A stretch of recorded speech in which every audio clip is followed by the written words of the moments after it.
Hey Globey, what's the matter? You look sad today. Oh, you're sad because your buddy Pluto is no longer called a planet. Well, that's partially true, but that's no reason to be sad. Pluto is still a planet, just now scientists classify it as a dwarf planet. Scientists classify objects based on their traits or characteristics, like size and color. In the case of planets, scientists look at size and the orbit or path of the object in space. In 1930, an American named Clyde Tombaugh discovered Pluto.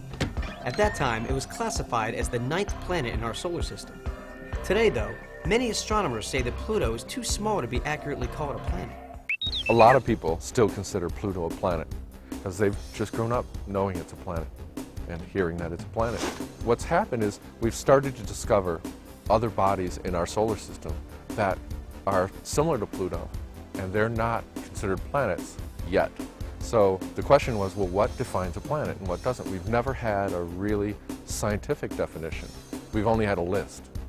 So in trying to come up with a scientific definition that encompasses everything we might observe, Pluto didn't quite make the cut.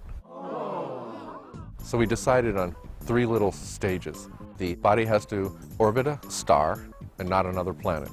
If it orbits another planet, it's the moon. The body has to be big enough, basically, to be spherical. There are a lot of oddly shaped asteroids. They're not big enough to make themselves into a sphere. And then the third criteria is the orbit of the planet has to have been such that it's cleared its neighborhood of other things that are potentially planets.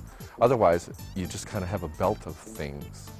And so Pluto didn't quite meet that criteria because we've learned that beyond Pluto, there's a whole belt called the Kuiper Belt of small icy objects like that, that some are bigger, some are smaller. And since they're there, we consider Pluto to be a member of the Kuiper Belt rather than a planet on its own. So we call it a dwarf planet. And beyond the Kuiper Belt's the Oort cloud. There's a whole bunch of other bodies out there.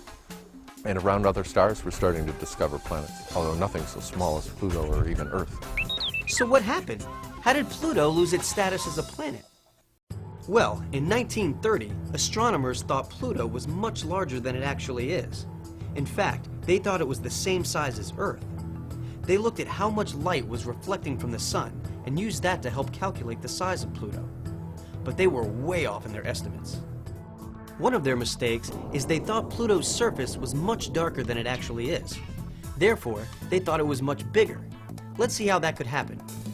If you have 2 objects of equal size, the object that is lighter in color is going to reflect more of the sun's light. For example, a dark object, say a hill covered with grass, doesn't reflect as much sunlight as another hill the same size covered in snow.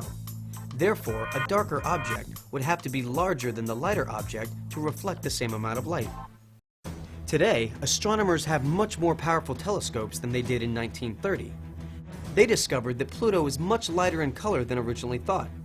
Astronomers thought Pluto was dark gray, when in fact it's a lighter gray. Therefore, it didn't need to be the size they originally thought in order to reflect the amount of light they observed. In fact, Pluto is considerably smaller than they thought. It's about 1/5 the size of Earth. With powerful new telescopes, scientists are discovering smaller and smaller objects in our solar system. Many of these dwarf planets are made of rock and ice, but they also have very unusual orbits, much like the orbit of Pluto.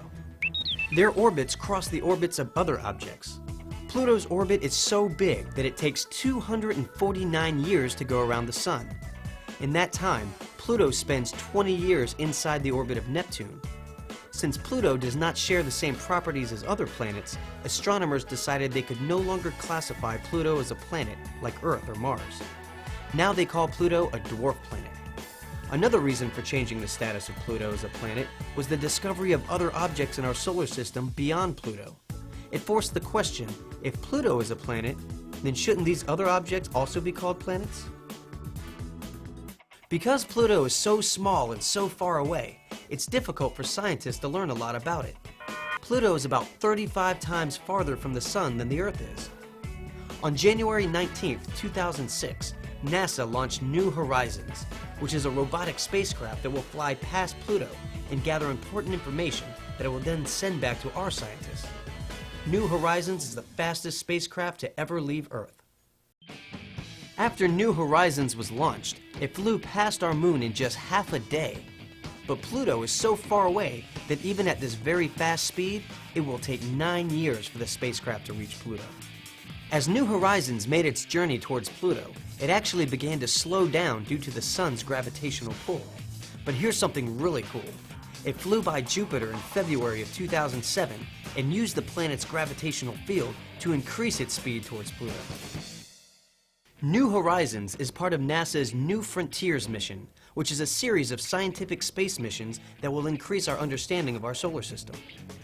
So, Globey, even though Pluto is no longer classified as a major planet, it's still a major source of interest for our scientists. And NASA's New Horizons spacecraft will one day be sending us incredible information on the dwarf planet we call Pluto.